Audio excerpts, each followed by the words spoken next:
कि दूसरी तरफ से कोई आ रहा है। रायकोट ब्रिज से चिलम चौकी का रास्ता 107 किलोमीटर है। जब आप सफ़र पे होते हैं तो आपको बहुत ज़्यादा भूख लगती है और मैं दूर दूर तक देख रहा हूँ, मुझे खाने पीने की कोई जगह नज़र नहीं आ रही। अजी ये चेक पोस्ट आई यहाँ पे, कह रहे नीचे से होके आ जाए।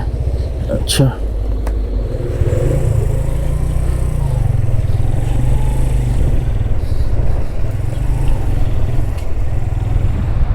जी, मैं रास्ते में रुका हूँ। यहाँ पे एक होटल है और क्योंकि सुबह का आपको पता है नाश्ता किया हुआ मैंने, और ये देख रहे हैं पहाड़ है, पहाड़ के आगे जो है ना इन्होंने होटल बनाया। और भूख लग गई थी, मैंने कहा पता नहीं आगे कुछ मिलता है कि नहीं।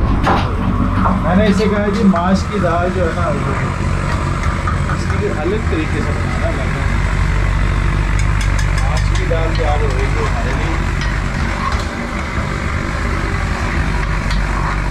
ये सबस मिक्स भी डालता हूँ बिल्कुल।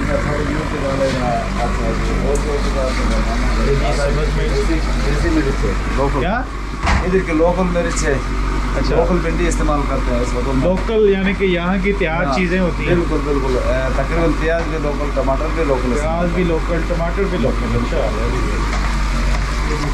मेरे लिए स्पेशली जो है मैंने इसे कहा मिर्च जो है ना वो काटे, थोड़ा मज़ेदार किस्म का खाना हो जाएगा, स्पाइसी।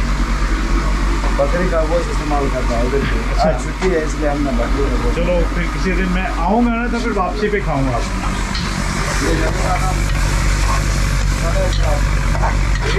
जगह का नाम पता है?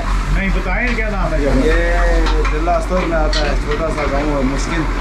जिला स्टोर का तो पता है, हमने स्टोर के रास्ते में। मुश्किल है, मुश्किल मुश्किल मुश्किल। हाँ। अच्छा अच्छा, ये होटल का नाम है रिवर व्यू। River view. हाँ जी बिल्कुल सही। नहीं जी, हमारी जो है ना माश की दाल और सब्ज़ मिर्च, प्याज बड़ा ज़बरदस्त लग रहा है मुझे। अच्छा जी, और 2 रोटी इस टाइम आ चुकी है। अब हम इसको जो है ना खाएंगे, आगे थकावट बहुत हो जानी है और रास्ते में पता नहीं कुछ मिलता है कि नहीं खाने के लिए।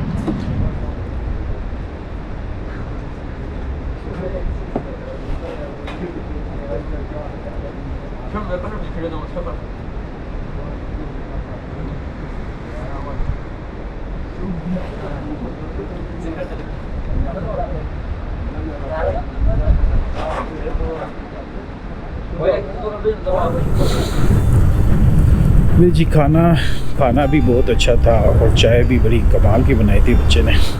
और अभी हम खाना खाने के बाद अपने रास्ते पे हैं जी, और इंशाल्लाह मगरिब से पहले चिलम पहुंचने की कोशिश पूरी होगी।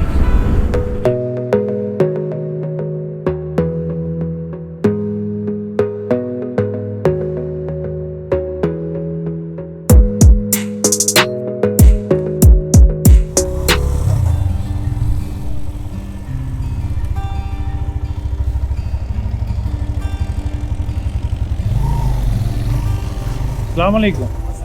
एंट्री करनी?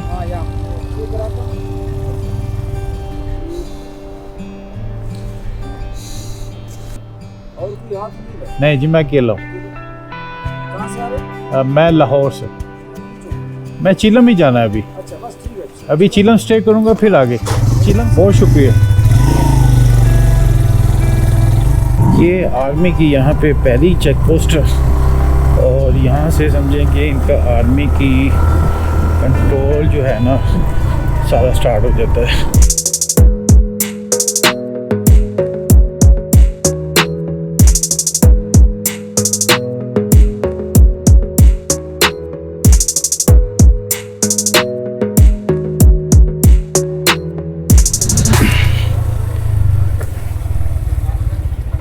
भाई चिलम का रास्ता ये ऊपर है।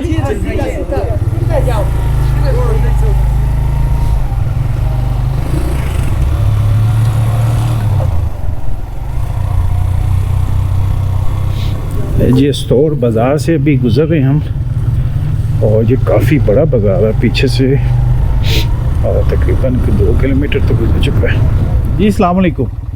कैसे हैं आप? ठीक हैं, खैरियत से? भजन चिलम जाने का रास्ता बता देंगे, इजी वे? चिलम जाने का